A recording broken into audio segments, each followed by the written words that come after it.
നബി സല്ലല്ലാഹു അലൈഹി വസല്ലം വഫാത്തായി. ഏതെങ്കിലും ഒരു ദിവസം അബൂബക്കർ സിദ്ദീഖ് റളിയല്ലാഹു അൻഹു ഖിലാഫത്തിന്റെ തർക്കമുണ്ടായില്ലേ?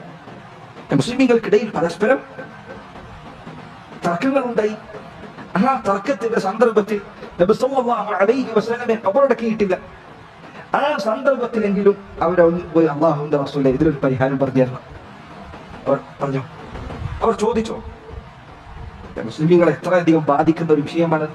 ഏതെങ്കിലും ഒരു സഹാബി നബി സല്ലല്ലാഹു അലൈഹി വസല്ലമയുടെ ഖബറിനരികെ വന്നുകൊണ്ട് ഒരിക്കലെങ്കിലും അല്ലാഹുവിന്റെ റസൂലിന്റെ രോഗം ഒന്ന് മാറ്റിത്തരണേ എന്ന് പ്രാർത്ഥിച്ചു? ഏതെങ്കിലും ഒരു സഹാബി ഇല്ല.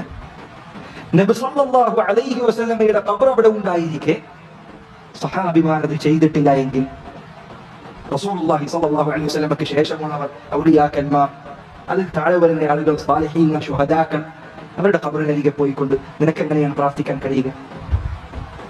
നമ്മുടെ ഉമ്മയായ ആയിഷ റളിയല്ലാഹു അൻഹ അവരുടെ മുറിയിലാണ്, അവരുടെ വീട്ടിലാണ് നബി സല്ലല്ലാഹു അലൈഹി വസല്ലമയെ ഖബറടക്കിയത്.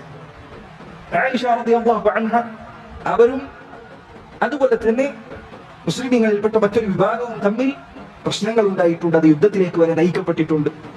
ആ പ്രശ്നങ്ങൾക്കിടയിൽ ഏതെങ്കിലും ഒരു ദിവസം ആയിഷ റളിയല്ലാഹു അൻഹ ആ ഖബറിനരികെ ചെന്നുകൊണ്ട് അല്ലാഹുവിന്റെ റസൂൽ ഈ പ്രശ്നത്തിൽ ഒരു പരിഹാരം പറഞ്ഞു.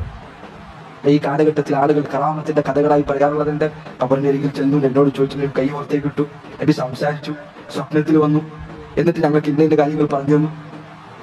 നബി സല്ലല്ലാഹു അലൈഹി വസല്ലം അവിടുത്തെ ഭാര്യയായ നമ്മുടെ ഉമ്മയായ ആയിഷ റളിയല്ലാഹു അൻഹ അവരുടെ വീട്ടിലാണ് റസൂലുള്ളാഹി സ്വല്ലല്ലാഹു അലൈഹി വസല്ലമയുടെ ഖബറുള്ളത്. എന്നിരിക്കെ ഒരിക്കലെങ്കിലും റസൂലുള്ളാഹി സ്വല്ലല്ലാഹു അലൈഹി വസല്ലമയുടെ തേടിയോ? ഇല്ല, ഒരിക്കൽ പോലും അതുണ്ടായില്ല.